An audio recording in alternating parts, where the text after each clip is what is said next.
So thank you everyone for joining us today. My name is Natalie. I work in the Community Legal Education branch at Legal Aid New South Wales.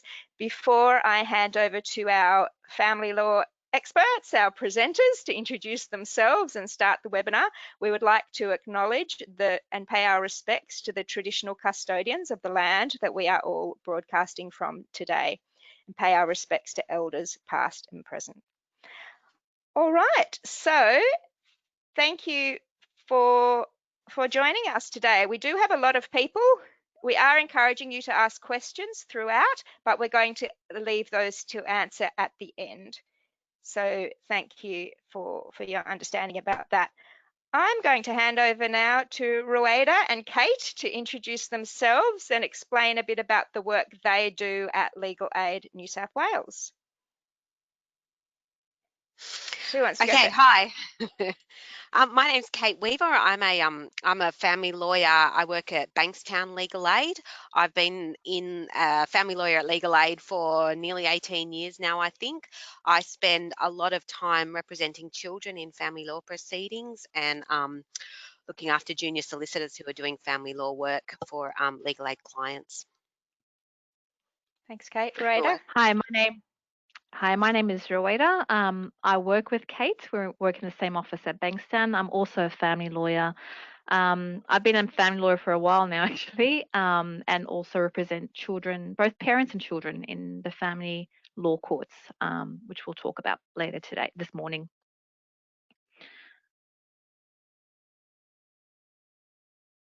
Thanks, Rueda. So did you want to explain what types of work we do at Legal Aid, just briefly? In general, Legal Aid provides, is this one of our slides? Okay, oh, there we go. Apologies. Okay, at Legal Aid, we provide a variety of services to anybody who encounters a legal problem. Some of our services are means tested and others are not, so anybody can approach Legal Aid.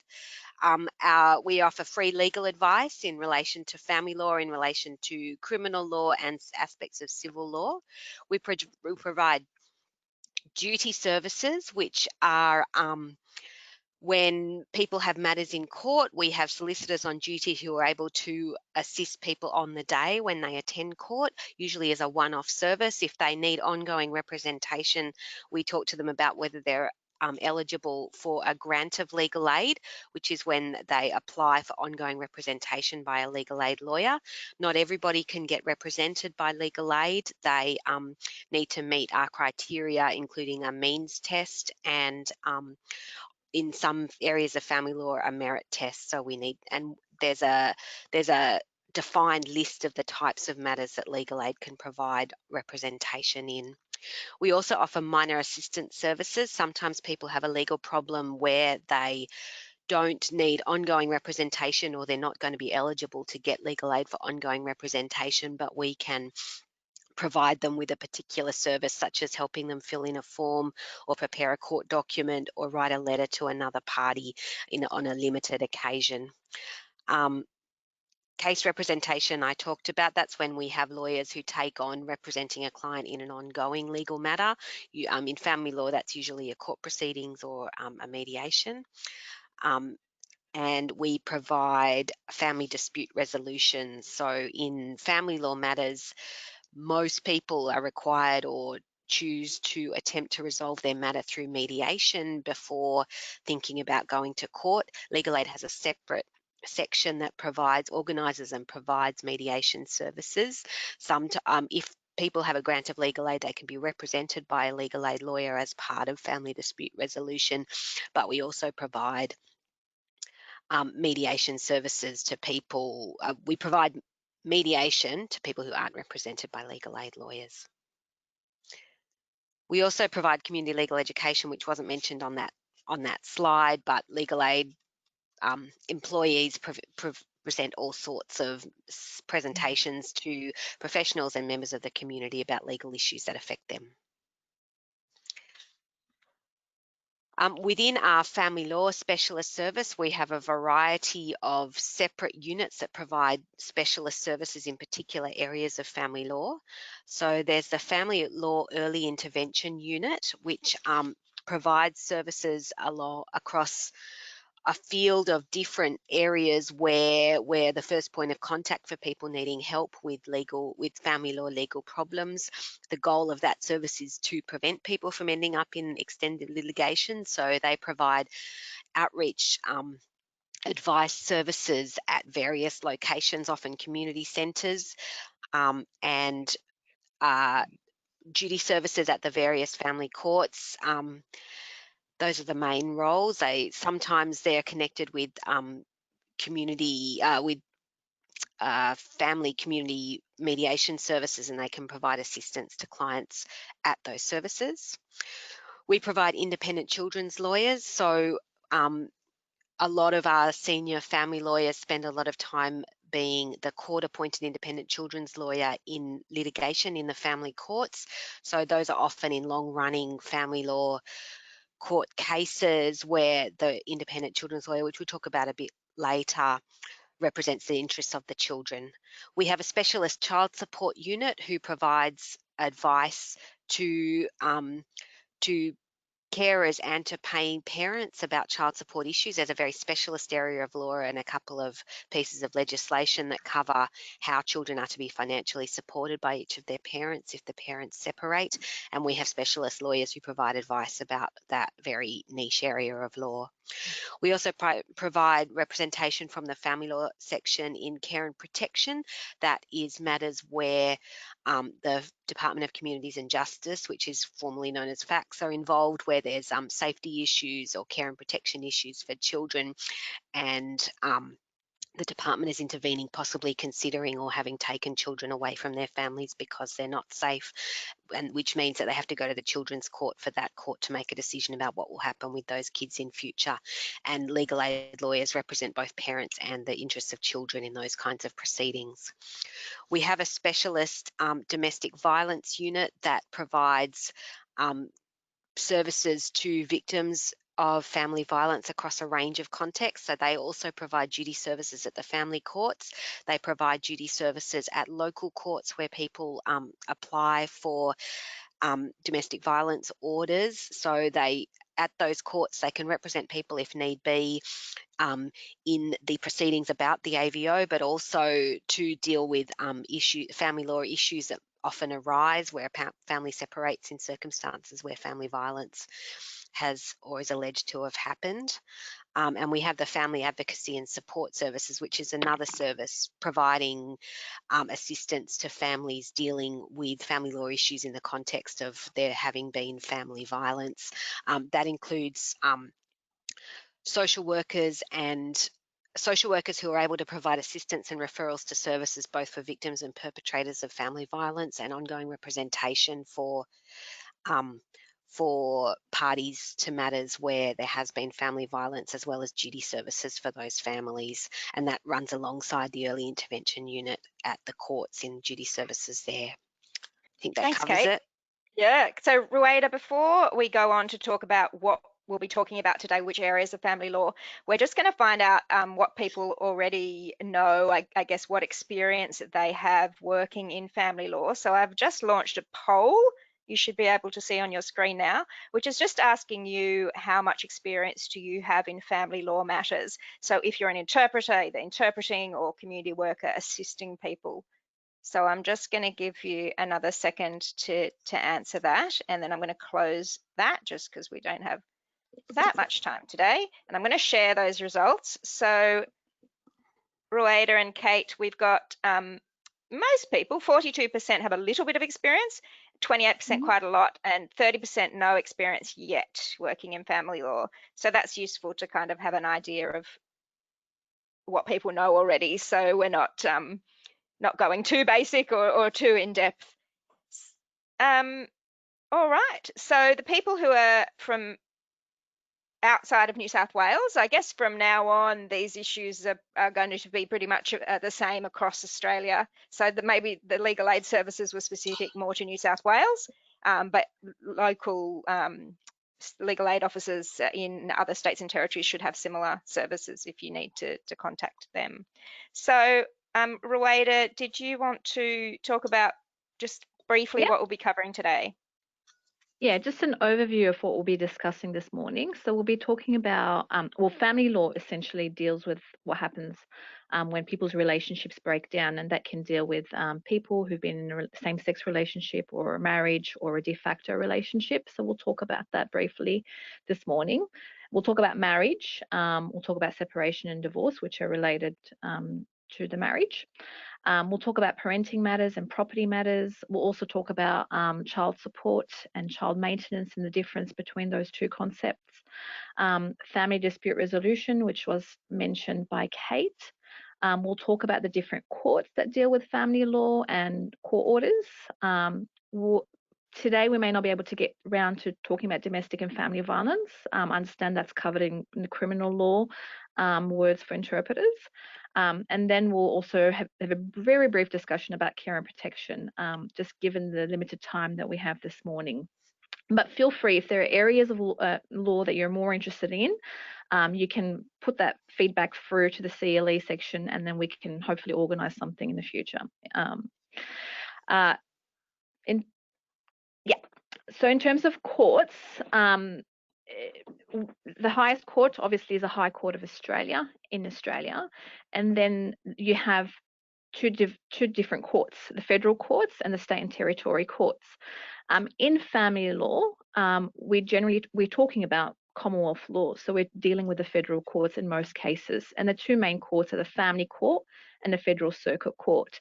They're quite similar in what they do. Family Court is the superior of the two courts, being it's more superior to the Federal Circuit Court. So that it hears complex family law matters. It will hear matters where there are significant issues of child abuse. It will hear matters. It will deal with matters involving nullity, which we'll briefly touch upon later. And also where there's international abduction of children. So those kind of complex matters, they're dealt with in a family court, as well as appeals. The Federal Circuit Court is usually your first step, and most matters are dealt with in the Federal Circuit Court. They deal with divorces, the Federal Circuit Court, so all divorce matters go through the Federal Circuit Court, as well as parenting matters, property issues, child support matters, they go through the Federal Circuit Court. Now, at a state level, in terms of family law, the main two courts that we'd probably look at is a local court, which deals with matters involving domestic violence. So whether it's criminal charges involving domestic violence or whether it's AVOs, the local court can also deal with family law matters. But generally speaking, most family law matters are filed in the Family Court and the Federal Circuit Court, which are more specialised. And then you have at a state level, the Children's Court, which deals with cases involving care and protection issues. So where children have been removed from their parents or their carers, proceedings are commenced in the Children's Court. And that's, I think, yeah, pretty much it. So back to me? Yes, Kate. Okay. I understand that a lot of you do interpreting at the courts, and so we're going to cover some words that might come up in explaining what's going on in court, or words that are used in court in family law proceedings. So a mention is a short court appearance that is essentially determining what's going to happen next in a matter that usually is quick, and it's about directions rather than about making a decision about any of the things that are in dispute in the matter. So it can be about adjourning a matter, which is putting it over to another date. It could be about asking the judge to say who has to file what documents by what date, those kind of things. In almost all family law proceedings, the first court date in the matter is a mention. So unless people reach an agreement, then it's likely that no orders will be made about whatever's in dispute, so usually about children or property in those proceedings, but that further directions will be made. Directions are orders about who has to do what in a matter. So usually the first time the parties go to court in a matter, nothing substantial is going to happen. A defended hearing is a hearing where at least two parties are involved and they want different things and they're each defending their position and the judge is being asked to make a decision. An undefended hearing is a hearing where one party hasn't attended the court and so the other party is asking the court to make orders that they want and there's no one there arguing against it, so it's undefended. In the family court, we often deal with interim hearings, which are because most family law matters take a long time to get from the start to the finish. So it might well be a year or two or even more from the time somebody starts a court case about a family law matter to the time that a judge makes a final decision. And obviously, particularly with parenting matters, that's not satisfactory for there to be uncertainty about the children during the course of those however many years that the matter's before the court. So if the parties can't agree on the short-term issues, then there will be an interim hearing to determine what orders should be in place for now until a final decision is made. And an interim order is an order made by the court on a short-term basis until a final order is made.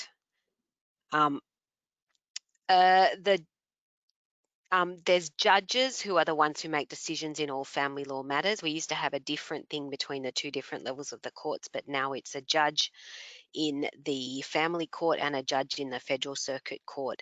They are all addressed as Your Honour when you speak to them. They're described differently. So a judge of the family court is justice. So if you're talking about those judges, you say justice and their name, whereas a judge in the federal circuit court is addressed as judge. So in Parramatta, we have Judge Newbern, Judge Dunkley. So it may not matter, but when parties are talking about who's making a decision, that's the way the judges are talked about. A registrar is an employee of the court who has the power to make certain directions about how the matter's to be conducted. They're administrative decisions rather than judicial decisions. So they don't get to make a decision about who the children live with or who gets what money, but they can make decisions about what happens next in a case or who has to file what documents or what procedures are going to be followed in the case. So you speak, some mentions are before a registrar in a courtroom. Other times you speak to a registrar when you go to court to ask for something to happen, like when you want to file a matter urgently, then you may need to speak to a registrar to make a decision about whether they will let you have your matter listed urgently rather than waiting the normal waiting time. The other staff member of the court who features heavily in lots of family law matters where there's a dispute about what will happen with the children is a family consultant. So that's a professional employed by the court. They're usually social workers or psychologists who work for the court and at various stages in court cases about children, the parties will see, and sometimes the children will see that person and they'll do an assessment of the matter. So I'll just look at this second column. So the kinds of reports that family consultants are asked to do and the kinds of consultations parties have are a child dispute conference, a child inclusive conference, or a family report. So you'll see those in the second column of the slide there. A child dispute conference usually happens early in a court case, and that's when the family consultant meets with both parties, both parties to the matter for a limited period of time, maybe an hour, and they write a short report to the court about what the issues are that each parent is saying is in dispute in the matter and make some recommendations about what should happen next or what further information might be of assistance to the court. They could also recommend that certain subpoenas be issued or certain or that a child lawyer be appointed, that kind of thing. A child inclusive conference is another kind of conference that can happen soon after a court case starts. It's similar to a child dispute conference, but in a child inclusive conference, the family consultant also interviews the children in the matter and writes in their short report to the court about what the children had to say, and then again makes recommendations about how the matter should move forward from that point. A family report is a much longer, more comprehensive report that happens later in the proceedings. It's usually involves interviews with all members of the family and possibly other adults like the partners of the parties who live in the home with the children. The family consultant will meet with the parents and the children and observe the children interacting with the parents, and then write a report that's often 15 to 25 pages with a much more complex analysis of the family. And in that report, they actually make recommendations often about what final orders the court is recommended to make. So that's the involvement of the family consultant. An independent children's lawyer, which we explained earlier, is a lawyer who's appointed by the court to represent the interests of the child in the proceedings. The court can make its own decision that it's appropriate to appoint an independent children's lawyer, or either party can apply for that. And the independent children's lawyer is acting to assist the court to determine what's in the best interest of the children. So they're not representing either party. They're there to meet with the children if it's appropriate, to gather evidence and to assist the court and to make recommendations about what's in the interests of the children. A registry is like a branch of the court. So there's several registries of the Family Court and the Federal Circuit Court. The two that are in Sydney are in the city or in Parramatta. There's a registry in Wollongong, a registry in Newcastle, and some registries in other more regional places that don't usually sit full time. A breach or a contravention is when somebody does something that goes against the orders of the family court. So people can get in trouble from the family court if they breach orders, and it's possible, if somebody is alleged to have breached or contravened an order, they mean the same thing, that an application can be brought to the court by one party to say the other party has breached the orders and to ask the court to do something about that. And that's different. So court orders under the Family Law Act are not orders that are enforced by the police. They can only be enforced by the family court, or by the court that made the orders. Cross-examination happens only in a final hearing. So we've talked about interim hearings. At the end of a case, or when all attempts to settle it and all preparation has been done, there's a final hearing before a judge, and that's when the judge is being asked to consider all the relevant evidence to make a final decision about what should happen in the case. Those usually go for a few days, and that's when cross-examination takes place. So people put what they want to say to the court in an affidavit, but then the other party has an opportunity to cross-examine the witness, the party, about their evidence in their affidavit, to ask them questions about it, to test whether they've really told the truth. So that's when they ask questions and try and get people to admit that they've lied, or that they've left things out of their story. And that's often a complicated role for an interpreter in a matter where a party is being cross-examined as part of a final hearing, because the questions need to be interpreted and the answers relayed back. And at that point, the judge sees that as their opportunity to determine whether they essentially believe what that witness is telling them. All right, I think that's everything on that slide. Thank you, Kate. So I'll be talking about words concerning documents that we refer to in the family law courts. Essentially, evidence in the family law courts is given in written form, known as an affidavit. So what a person has seen, heard, or otherwise perceived, that is what we call that person's evidence, and that's put in an affidavit document. So sometimes you might hear the term statutory declaration. It's not really used in the family law courts, but where it will be relevant in relation to family law would be, for instance, if you're applying for a passport, or there's some issue, some document you need to complete with a birth, death, and registry. If you're, for instance, someone's declaring that they're the father of a child, so that's where it will be relevant.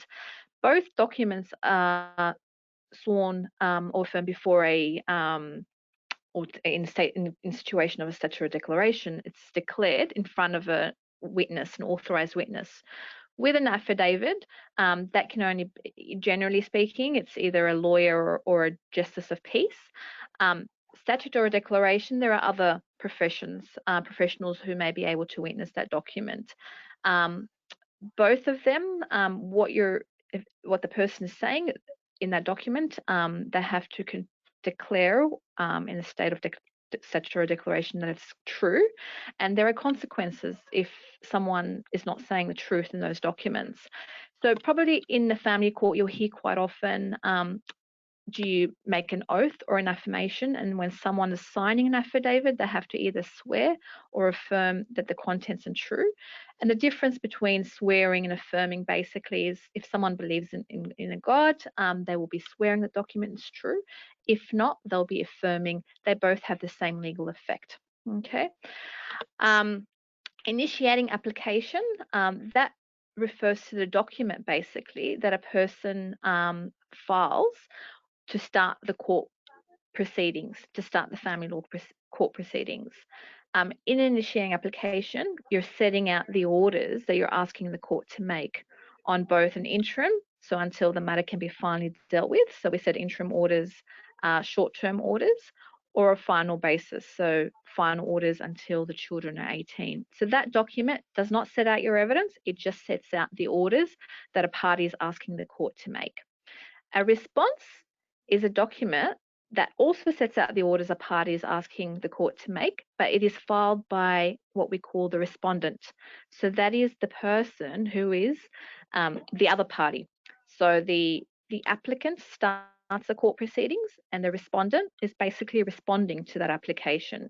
So that response, again, is a separate document which sets out those orders that that party is asking the court to make. So in the contents of them are very similar, but they're different terms, obviously. One identifies the person as being the applicant, the other one identifies the person as being the respondent. Family report has already been covered by Kate. Where I think I'd mention it here, the difference between an expert report and a family report. So in the second column, you'll see an expert report. So a family report is prepared by a family consultant who is employed by the court. An expert report is also provides expert evidence in relation to a parenting matter or a property matter, and that is usually prepared. It is prepared by a professional who's not employed by the court, and it's usually at a fee. And basically in all cases, it's for a fee. So in for instance, parenting matters, we can have an expert psychological report, so a report prepared by a child and family psychologist, or we can have an expert psychiatric report, so a report prepared by a psychiatrist. And that's organised between the parties, but also following a court order, whereas a family report, again, it's ordered by the court, and the parties don't have a say as to who will prepare that report. The court appoints the family consultant who's employed by them. Now, the term service refers to basically giving the other party a copy of any documents that a person files at court. So you'll hear that quite often, particularly when we're talking about divorce. You need to serve the other party. What that means is that they need to be given a copy of any of the documents that have been given to the court to the other party. So that could be by way of personal service, so giving the documents to them in person, or in some cases, it could be through electronic means and different means where service can be effected. So when you serve, you're actually giving the documents to the other party or to another organisation. There's mention here of the Commonwealth Courts portal. Now, if you want to start court, you're filing it, what we said, an initiating application, and that can either be done outside of COVID times, in person in the Family Law Registry, or a lot of it now is being done through the Commonwealth Courts portal, especially now with COVID, all of it's happening electronically. And that's basically a web-based program where parties can have access to their files, they can have access to the court orders, and they can file the documents to start court. And the parties and lawyers have access to that, what we call ComCourts, or the portal.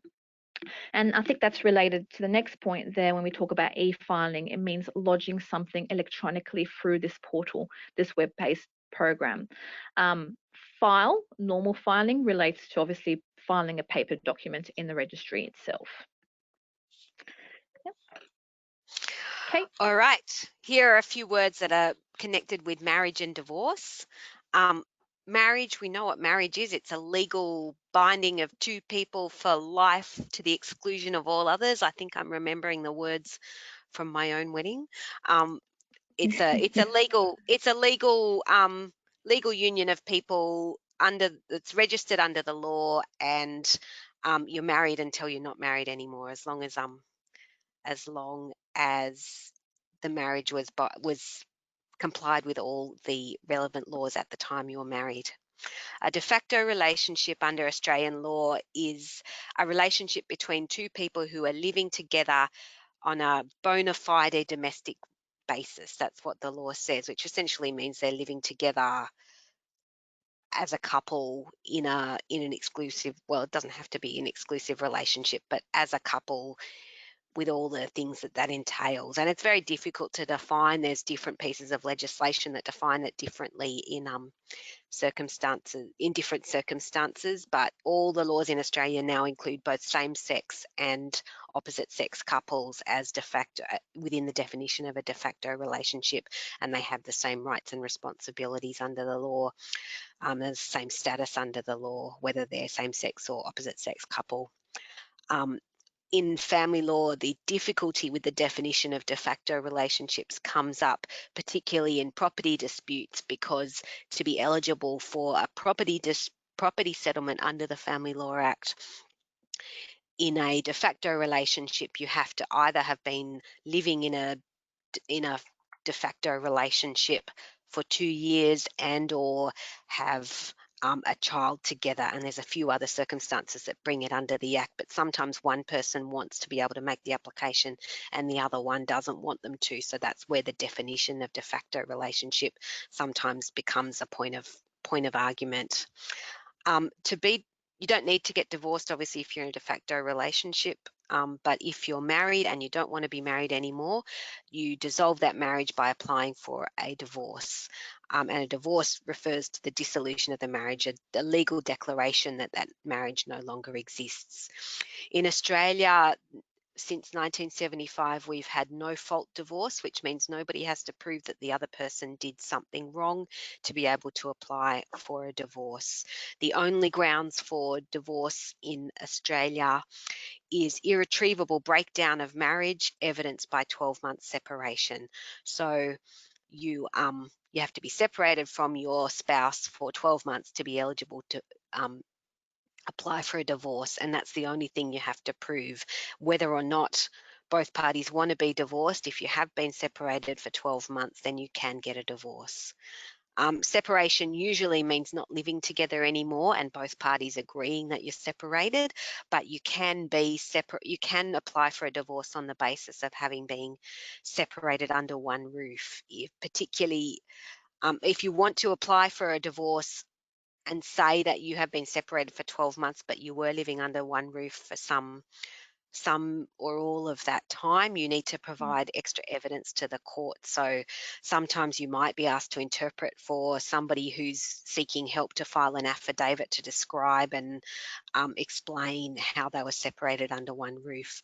And you basically have to explain the circumstances where perhaps you moved into separate rooms, you stopped socializing together, those kinds of things. So it's up to the court if you make an application on that basis to determine whether you were separated under one roof. A nullity is a declaration that there was no legal marriage at the time the marriage was granted, or the marriage was formalized. So it means it's a declaration that one or more of the conditions for a marriage being valid wasn't met at the time. The simple ones are if you were actually married to somebody else at the time of the marriage, then that renders the marriage invalid. If the person was under the legal age of marriage, so under 16, you can never be legally married. If you're under 18 and you don't have the consent of your guardian, and I think a judge's consent now is also required to be married under 18. You can also apply for a nullity of marriage on the basis of duress, which means you were forced into the marriage, or I can't remember the word, and it's not on my list, but basically if there was some sort of fraud that led you to be married, but it's a very high bar to prove that the marriage, that you were forced into the marriage. So just feeling community pressure is not enough. You essentially have to be able to prove that you had no choice, but you didn't want to be married, but you went through with the ceremony because you were fearful or you really had no choice. It's a very rare thing to be successful in applying for a nullity of marriage. A divorce application is the form that gets filed with the court to apply for a divorce, and it can be a sole, I can't see the bottom of that slide, but I guess it says sole application, or joint Yes, application. So if both parties agree to the divorce, then they can both fill in and sign and swear the form jointly, and it makes the process of applying for a divorce a little bit simpler. But either party can apply for a divorce whether or not the other, if they've been separated 12 months, whether or not the other party consents, and that's a sole application. And if one person files a sole application for divorce, then they need to serve those papers on the other party, so that they're on notice that the application's been made. So some words about parenting matters. Any decision that the court is required to make concerning the children, the court's paramount consideration is what is in the best interest of the children. And you'll hear that quite often being said in court, because any decision it makes, it goes back to what is in the best interest of the children. And when assessing what's in the best interest of the children, the court has regard to a number of factors. The main two factors are the need to protect the children from violence or psychological harm, and the need for the children to have a meaningful relationship with both parents.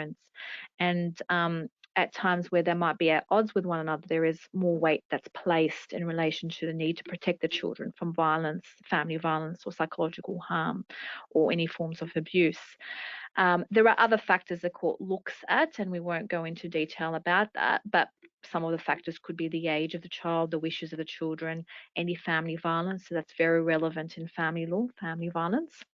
The capacity of the parents, which might deal with the parents' mental health issues or drug and alcohol issues, that they're all factors the court looks at when deciding what is in the best interest of the children.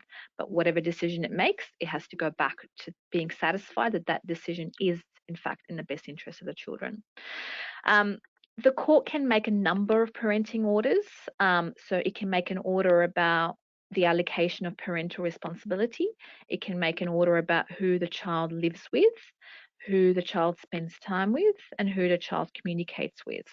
So parental responsibility basically is all the powers, duties, and responsibilities that parents have to make decisions, and long-term decisions concerning the children. It's not the day-to-day things. It's those long-term decisions like which school the child goes to, what religion the child will observe, major medical procedures. These are what we call long-term decisions, and that is what is covered in that concept of parental responsibility. So you'll hear that quite often. Sometimes a lot of parties, clients will say, I want custody. The law has changed and we don't use that word anymore, custody or reside with me. I want full custody. Sometimes they might mean by that they want that ability to make all those decisions themselves, and that's what we refer to as sole parental responsibility. So giving one parent, or it could be sometimes a grandparent or a party, all of those decision-making powers exclusively, so that the other party will not, sometimes they might have, some ability to express their views, but they won't have the ultimate decision-making power. Generally speaking, under family law, both parents are presumed to have parental responsibility for the kids unless the court makes that order for sole parental responsibility. Where it's the court requires both parents to work together to make those long-term decisions, we refer to that as equal shared parental responsibility. That means that both parents have those decision-making powers and it hasn't been given to one party alone. Okay, so hopefully that's a bit clear. We talked previously about the type of orders the court can make. It can make interim orders or final orders. So interim orders are basically short-term orders. They're orders from any stage when the matter is in court until the matter can be finally dealt with. So they usually provide like a holding pattern until the matter can be finally dealt with, and there can be final orders. Final orders are exactly what they say. They are made from that date until the children are 18 years of age and remain in place until that time, unless the parties reach a different agreement and agree to change those orders, or what we say, vary those orders, or the court makes different orders at a later time if another court matter is commenced later. So as I said, the court can make orders about the allocation of parental responsibility. It can make an order about with whom a child lives. So sometimes it could be the child lives with a mother or lives with a father. So that's where they're primarily residing. Any orders about spend time with, that deals with arrangements for the child in terms of spending time with the other parent. So it could be what they used to previously call access. So now, or visitation, it's called spend time with. So that child might spend a weekend or sometime during a week with the other parent. We refer to those type of orders as spend time with orders. There could also be orders about communication, so communicates with. So it could be like telephone communication, electronic communication, and the orders can provide how frequently that contact will occur or that communication will occur, and at what time, on what days. They'll provide detail about that. Sometimes when the court is making orders and safety concerns are raised, for instance, in situations where there's been family violence or there are drug and alcohol issues, the court may need to make some orders that will allow the children to spend time with the other parent, but put in place some safeguards to ensure the children's safety. And that's where the concept of contact centre comes in handy. So they are services that are set up to provide that supervision, that service of supervision. So they will oversee that time that child spends with the other parent, with one of the parents or another, like a carer or whoever it may be. And they, so it's the parties would pay for that service, and they would, as I said, be present during the whole time that the child's spending with the time with the parent, and they would provide some reports at the conclusion of those visits. Another type of order, I think we didn't mention earlier, that the court can make are what we call injunctions, and they basically mean restraints. So there could be some orders, for instance, that a party may not be allowed to drink alcohol to excess, or an order that neither parent use physical discipline against the children, or an order that the parents not consume illicit drugs. So that kind of orders that put restrictions on a person's behavior are what we call injunctions. And again, they're incorporated in that body of orders that the family law courts can make. Yeah. All right. Words about property and money. How are we going for time with the 15 minutes. We've got to get through. 15 minutes, so we'll keep going. Yeah. All right. Apart from issues to do with parenting, the other main kind of dispute that the family courts deal with is property settlements and money.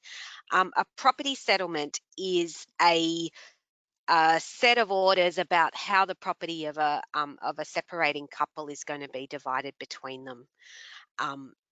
So it's the full range of the orders to finally separate the parties' property from each other and money from each other. And the goal of a settlement is that each party can move forward with no financial association with the other party. There's a couple of steps the court goes through to work out how that should be divided. And the first is to determine what's in the property pool. So that's another word that gets used a lot in property settlement proceedings. The property pool is all the assets that are owned by both the parties at the time of the settlement. So it includes property that's in either party's name or both parties' names, and it includes everything they own. So from their house, any other real estate they own, to their superannuation, to any businesses either of them own, and anything else that is theirs. A binding financial agreement is the closest Australian law comes to a prenuptial agreement, and it's one way that parties can agree about the division of their assets, which they can make that agreement at the time of the marriage, they can make it at any time during their marriage, or you can make a binding financial agreement as a way of having a formal agreement about your division of your property at the time of separation rather than going to court. There's a lot of rules about what makes a legal binding financial agreement, and if you don't comply with all the rules, it's not an effective agreement. So it's something that lawyers need to advise people about. Sometimes you might be asked to interpret where somebody's saying that it's not a valid binding financial agreement, and that gives rise to court proceedings because one person says, no, I shouldn't be bound by this because it doesn't meet all the rules. A caveat is not a family law thing. It's to do with state property land titles office issues. A caveat is a notice that can be put on the title of the property that stops anybody from dealing with it.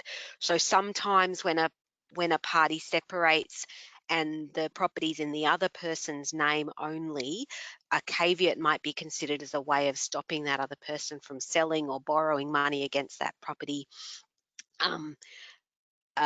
pending them working out what's going to happen with the property in the long term. It's not something we advise people to do very often these days, so I think the likelihood of that being something you come up against in court proceedings is unlikely, but it might be something that that lawyers give advice about when you're translating. The other, there's probably lots more that will come up in relation to property, but we'll move on to child support. As I explained earlier, child support is the money that one parent pays to the other parent to support the care of the child. And we have a quite complicated system to determine in Australia how much child support is to be paid by each parent to the other parent, or whether it's to be paid at all. It's calculated on a formula based on how much time the child spends with each parent and how much money each parent earns. It doesn't often end up in court, but you could well, if you're asked to translate for legal aid, be asked to translate to give advice about child support issues. Adult child maintenance is not something that comes up very often either, but in certain circumstances it might be decided that money should continue to be paid by one parent for the support of their child after they turn 18. That could be because that child is going to be studying and be dependent for a longer period of time, or because that child has a disability of some sort that makes them unable to support themselves and means they're going to continue to be a financial responsibility of the parent. Once child support can be paid in the circumstances, the Child Support Agency can still determine applications for adult child maintenance if it's because of the child being dependent for a limited period of time due to study, but if it's not, if it's about a child that has a disability post turning 18, that's something that gets determined outside of the Child Support Act. Spouse maintenance is a payment made by one party to a marriage for the support of the other party. So it's something that in the olden days might have been described as alimony. It's not a standard thing that's ordered in every case in Australia. It's only usually ordered in limited circumstances where there's a great disparity between the earning capacity or the income of each party for a limited period of time, and it's determined in the family court in the same kind of proceedings where they're determining property settlement. A conciliation conference is a stage of court proceedings that can occur in a property settlement matter. It's a formal meeting with a registrar of the court where they attempt to help the parties to reach a settlement without asking a judge to make property settlement orders, and each party has to prepare for that and make a case for what they say a fair settlement of the property is, and the registrar will give suggestions and try and help the parties reach an agreement. Okay, some words about family dispute resolution. In short, we say FDR. FDR, mediation, they're used interchangeably quite often. Obviously, family FDR refers to mediation specifically in relation to family issues, family-related issues. So by law, as Kate mentioned earlier, parents are required to go through a mediation process before they can start court proceedings, unless there are situations of domestic violence or the matter is urgent, then they can get an exemption from that requirement. But generally speaking, before people get to court, they're required to go through some kind of mediation. And that can be what we call lawyer-assisted mediation, and that's what we do here at Legal Aid. So we provide representation for parents who are going through mediation, but with a lawyer present at that mediation. Or it could be a mediation, a general mediation run through one of the family relationship centres, or a service like Catholic Care or Uniting, where they organise the mediation. So there are a lot of relationship services that are set up, and they have a mediation to them. What we call FDR practitioner, same thing as a mediator. So that's a person who basically chairs the mediation, runs that mediation. The role of the mediator is to be impartial. They don't make any decisions, so they cannot make any decisions. They're not arbitrators. And they're there to really facilitate that discussion between the parties at the mediation. They receive special accreditation to become a mediator. And something that's important to know, I think mediation is a confidential process. So you might be asked to interpret in a mediation, and one of the things you might be asked to do is sign a confidentiality agreement, and that's confirming that what you hear and what's discussed in mediation will stay within a mediation and is confidential. Another type of mediation that can be had is what we call a court-ordered mediation, a court-ordered mediation program. And that's when the court orders that mediation to take place. So it says that the court orders the parties to participate in a mediation. And again, that's usually organised through legal aid.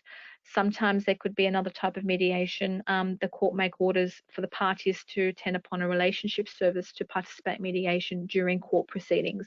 And what we refer to those type of mediations as, we call them litigation intervention mediations. So that's when there is an existing court matter.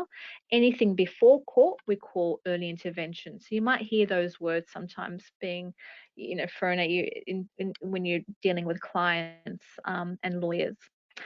Now, at a mediation, the whole point of mediation is that it's trying to help people to genuinely come to an agreement about ongoing parenting arrangements for the kids without having to need to go to court, or if they're already in court, without the need to continue with their court matter. And if people come to an agreement, they can usually reduce that agreement into writing in one of two ways, either what we call a parenting plan, and that's just a written agreement signed by both parties and dated, and that sets out the agreement that the parents have reached. It could say the child lives with the mother, or lives with the father, or spends time with a parent from what day to what day, and any other things that they want to just have, put in writing. It's very important to know a parenting plan is not a court order, which means it's not made by the court and it is not enforceable. Okay, and that's a big difference between a parenting plan and what we call orders or consent orders. So if parties reach an agreement at mediation, they might want to formalize that agreement into actual orders, which have consequences.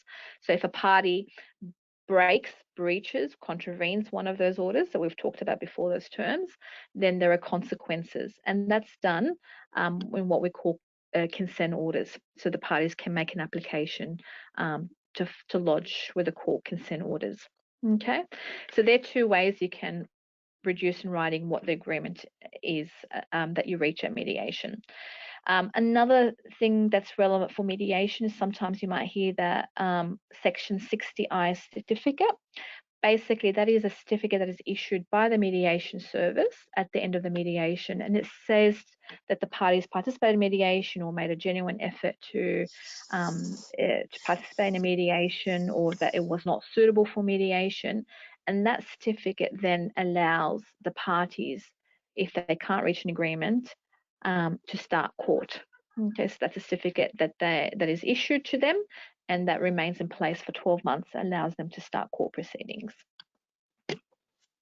I think, Okay, as we predicted, we are running out of time, but we'll just very quickly go through some words about child protection or care and protection, and then we do have a few questions. So if people can stay on a tiny bit past 12, then we'll answer the questions then. Thanks, Kate. So you're going to Sorry. talk about this one? Yeah, I'm happy to deal with it. No problem. So just very briefly, this is a topic in and of itself. When we talk about child protection, we're talking about basically matters that are the higher end, where there are serious allegations of abuse or issues of neglect, child protection issues, basically, where there are concerns about the safety and well-being of the children. And this is covered under the body of law that's state-based. So we talked about the Children's Court, and that's where it, and sometimes there is an intersection between these issues and the family law courts, but that's putting that aside. But sometimes you might be required to interpret in situations where a child has been removed or a parent is working with a department. What we said here, Department of Communities and Justice, that is a department that is responsible under law for in New South Wales for the protection of the children, for child protection issues. I think one thing that might be of relevance to you in your work, day-to-day work, is that concept of mandatory reporters. There are certain professionals like teachers, doctors, childcare workers who are required by law to report any risks or suspected risks of significant harm that they observe in relation to their children. And what that means, that could be like issues of neglect, child abuse, whether physical or sexual. It could be because of the exposure to domestic violence. It could be because of exposure to drug and alcohol abuse. They're things that what would be considered significant risk of harm issues, that if people are those in those professional categories, they are required to make those reports to the department, that is to the government. The other issues I won't address today, we don't have the time for them, but I think, is that okay, Natalie? Yeah, so I think in terms of child protection, that's the extent we'll take it today. Great, thanks. Some services that can help you. All right, these will be in your handouts. These are some other places on the internet where you'll be able to find definitions of these legal words. So this is part of LawAccess, where we have a definition, a legal dictionary, and on this other slide is the Macquarie University website that includes definition of family law words. And there's the Best for Kids website also, which is a legal aid website that gives a lot of information for kids and parents about family law proceedings. And the Family Violence Law Help is another legal aid website that provides a lot of vocabulary and information about family violence and where to get help and how the law works around that issue. So those are all places where you might be able to find more information if you need it. Thanks for that. Well done. I understand there are a few, that was a marathon, a few questions. Yes, and we're right on 12, so congratulations. Thanks. I think that was really interesting. I know, I think everyone would have learned a lot from that, so thank you. Yes, okay. We've got some questions, and I'll sort of work my way from the most recent slides, and we'll go backwards. Sorry. Okay. A lot of people have already also been asking about the recording, so you'll be getting an email in 1 hour which has links to, as Kate said, to the websites we've been talking about and to a recording of the webinar as well as the certificate for attending. So thinking back to parenting plans, so someone's asked, why would someone want a parenting plan if they can have a court order instead? Okay. So sometimes sorry. Did you want to do it, Kate, or? Oh, I don't mind. Oh, There's a few reasons why you'd choose a parenting plan over a consent order. It's easier to do. You don't have to go through all the rigmarole of going through court. It's also more flexible so that you can easily change a parenting plan. It depends on the nature of the relationship between the parties and how they both feel about the likelihood of them being able to each comply with the agreement in future. But it's certainly much easier to prepare a parenting plan than to file consent orders. great. Someone's asked if interpreters are mandatory reporters, but I wouldn't think so if they don't work primarily with children, but that might be something to ask your certification bodies. Do you have thoughts about that? I agree with you, Natalie. That would Yeah. seem appropriate. Have it, Great. have a chat with your individual legal section with respect to that. But generally, it's people who predominantly work with children. Okay. So as a lawyer, I'm not a mandatory reporter. No. Yeah, that is a good point to make. And people are interested in, I guess, the qualifications of mediators. And is mediator and FDRP, Family Dispute Resolution Practitioner, they're just interchangeable words in the family law area? An FDRP has met the criteria to be a qualified mediator for family law matters under the rules of the Family Law Act. So there's particular courses they need to have done to be certified as an FDRP. There are mediators who haven't done the relevant course. It's only for the family, it's only for it to be qualifying mediation under the Family Law Act. It has to be done by a certified FDRP. Okay, and some But you could go to a mediator who's not. Right, and some FDRPs might be lawyers as well. Yep, they're usually either lawyers or community workers or social workers, or anybody who's interested can get the qualification.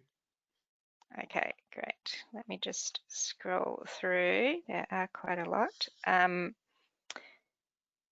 So someone's asked who appoints a mediator, if that's the right word to use, or how do people find a mediator or FDRP? Usually, like if you're going through legal aid, if you're going through legal aid, the mediation section at legal aid would organise the mediator, so that we don't, as parties, we don't have any say in relation to that. If you're going through a family relationship centre or another relationship service, again, the service provider would allocate or organise that mediator. If you were doing private mediation, I guess there is that option where you're paying for that service, and the parties would come to an agreement about a mediator.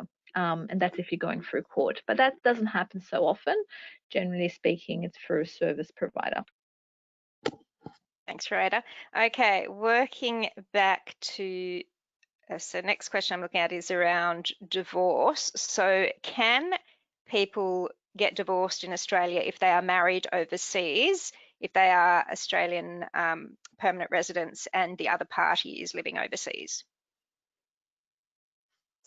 Yes, you can. If you're ordinarily resident in Australia, you can apply for a divorce in Australia. If you can't just pop over here on a holiday and apply for a divorce in Australia if you normally live somewhere else. So you have to be able to prove your marriage. So you need a marriage certificate that is translated to be able to prove that there is a legal marriage in place. Great. Okay. Someone's asked about what types of orders can be made for a breach or a contravention. Okay. There are a number of consequences. If it's proven, if the breach is proven, there could be a number of consequences. Sometimes it could be orders for make-up time, so additional time at different periods of time the child spends with the other parent. Sometimes it could be a fine, so some monetary penalties. And the more serious cases, and they're usually for frequent breaches of orders, there could be some people can be placed in custody, so jail terms.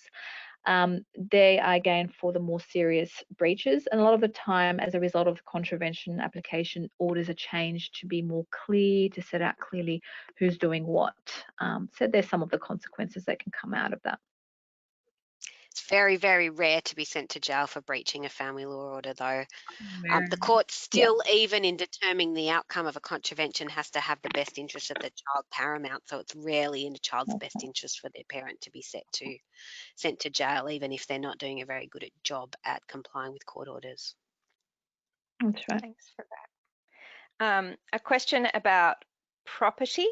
So someone has said that in Islamic law, after separation or divorce, if the property, for example, is not in the husband's name, then he can't get that property. I'm not sure. We're not going to be able to go into details about other types of law, but is that the case in Australia? I guess the question is, under Australian law, does a property have to be in your name to get the property in a property settlement? No. Under Australian law, the property pool will include any property in either one of the parties' name or both parties' name. That would all be considered as part of the property pool. Now, the question as to how it will be divided, that goes back to each party's contributions, whether it's financial or non-financial. So, for instance, if one parent is at home looking after the kids, and then there are other factors the court looks at, like future needs, or any kind of property, as at the time of the court hearing, all of that will be taken into account of. But the division, obviously, how it will be divided will come down to different additional factors, such as the contributions of the parties, as well as the future needs of the parties. And at the end of the day, what is a just outcome for the parties? Great. Someone is, okay, there's a few more questions have come in.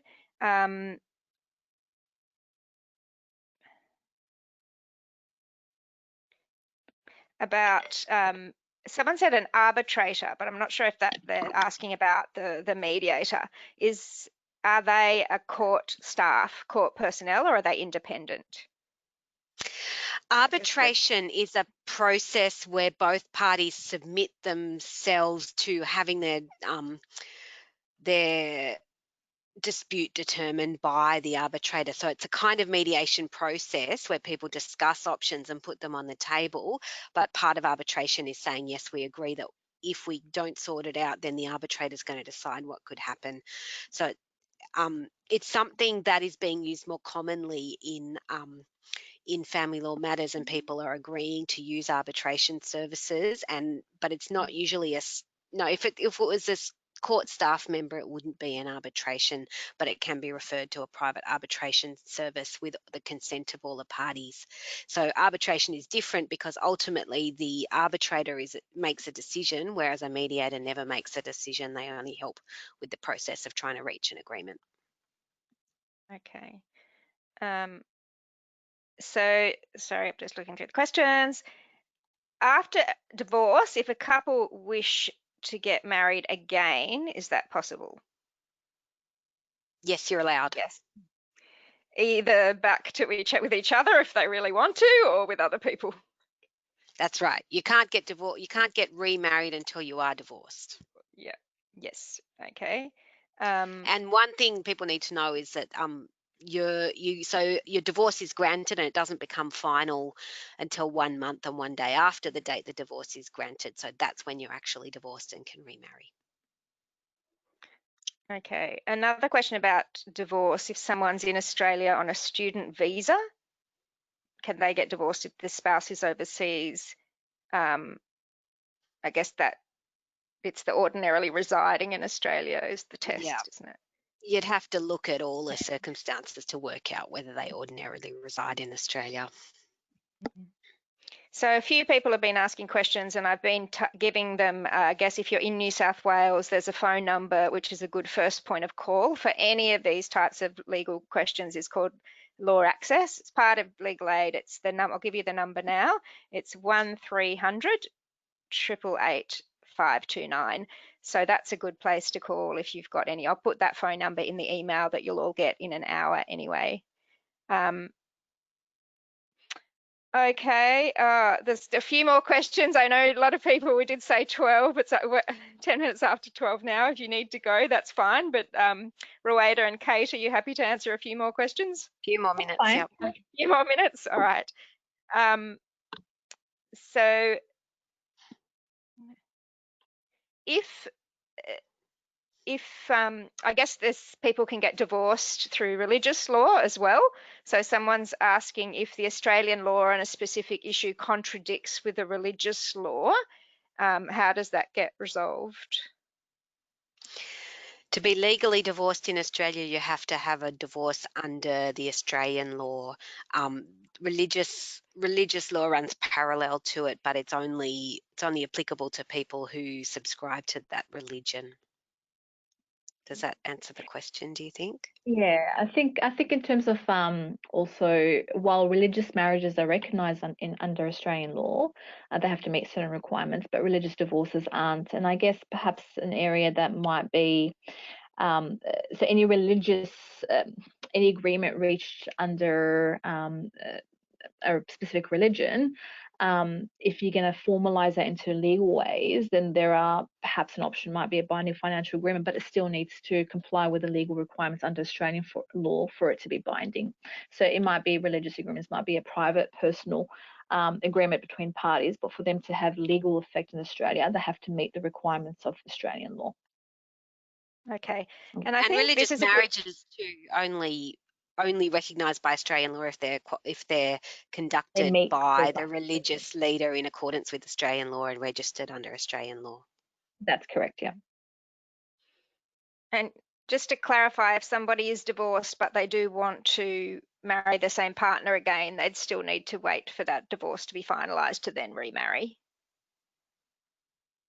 Yes, I would say. Oh, unless you applied to the court to have the divorce reversed, which is a possibility in that month after the divorce. I guess is this is the question. People can get specific advice on this. Yep. Okay, and this is the last question, which I guess is a good one to kind of pull things together. So people can get divorced without a property settlement, and basically these are all separate things in family law. So the divorce, property settlement, and children matters, parenting matters, are all quite separate things, and you don't need to go to court for your property or children matters. It can be sorted out between the individuals, and divorce is separate. So maybe just summarize that. So the divorce is the divorce. It's a separate legal proceedings to any proceedings concerning property or parenting. If you can sort out all your parenting, all your arrangements for your parenting and your property without involving lawyers or without going to court, you don't have to. If you reach an agreement, you can register your orders with the court either about parenting or property or both, but you don't have to. But you have to go through a court for a divorce, but that's determined separately. You can have a court case that's about parenting and property at the same time. The divorce is separate. Yeah, I think that's a good point to end on. So thank you very, very much, Kate and Rhoda, and thanks everyone for joining us today.